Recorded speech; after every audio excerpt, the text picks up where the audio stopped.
Amazing! कोथिंबीर वडी, त्यासाठी इथं लसूण आणि हिरवी मिरचीचा ठेचा बनवून घेऊया। जास्त बारीक करायचं नाही, थोडंसं मीडियम असं क्रश करून घेऊया। इथं आपली मिरची अशी वाटून झाली। आता काय करूया, आपण ही कोथिंबीर ही धुवून ठेवूया। आता ही चिरून घेऊयात बारीक अशी। इथे कोथिंबीर आता आपण चिरून घेतली, त्याच्यामध्ये ओवा आणि तीळ घालून घेऊयात।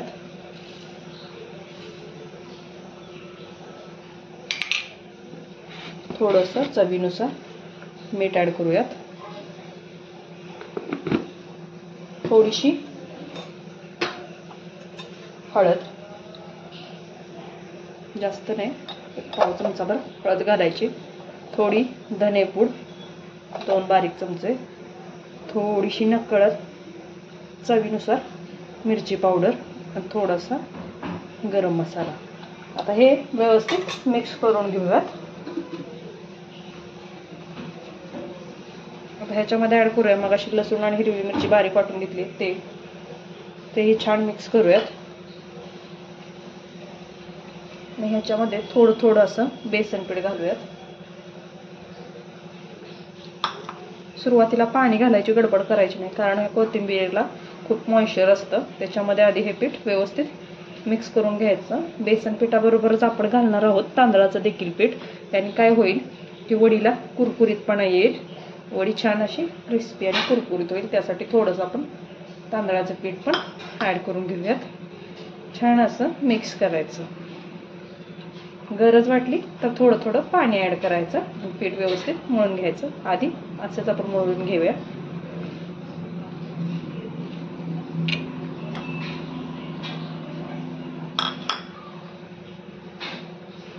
छान असा गोळा मळून घ्यायचा। तुम्ही जर चॅनलला अजून सबस्क्राईब केलं नसेल तर सबस्क्राईब करा, व्हिडिओला लाईक करा,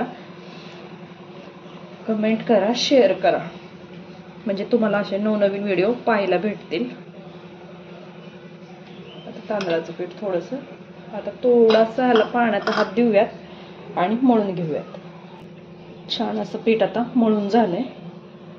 आता काय करायचं, हाताला असं थोडंसं तेल लावून घ्यायचं आणि ह्याचे छोटे छोटे गोळे असे वडीच्या आकाराचे, तुम्हाला वाटल्यास तुम्ही प्लेटमध्ये थापून त्याला वाफवून घेऊ शकता आणि असा रोल करून ठेवू शकता। मी आता असा रोल करून घेणार आहे, एकसारखा रोल करून घ्यायचा।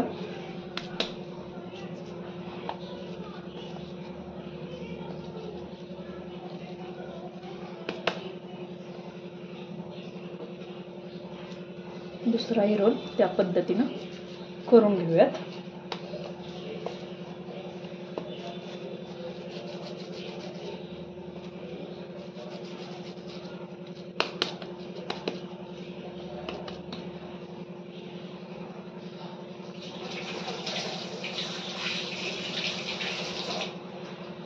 छान असे आपले दोन्ही रोल बनवून झालेत।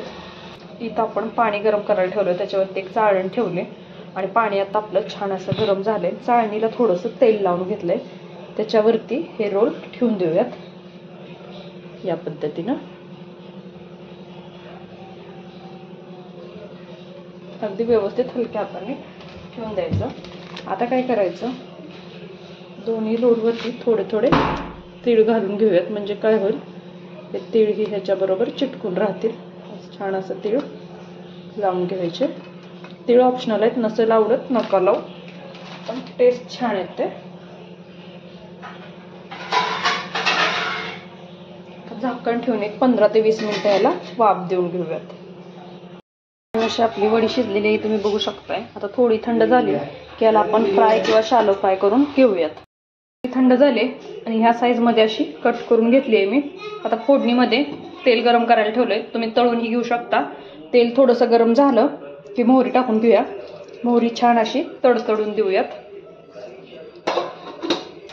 मोहरी छान तडतडली की फोडणीसाठी थोडासा लसूण घालायचा। लसणाने छान अशी खमंग फोडणी बसते, टेस्टही छान येते। थोडासा हिंग, लसूण हलकासा परतून घ्यायचा। लसूण थोडासा भाजत आला की त्याच्यावर घालायचे खूप सारे पांढरे तीळ। तीळ फोडणीमध्ये छान लागतात। तीळ घालून घेऊयात आपण। तीळ घालून झाले की सगळ्या वड्या सोडून घ्यायच्या। व्यवस्थित मिक्स करून घेऊया. छान अशी आपली वडी परतून झाले. आता काढून घेऊयात.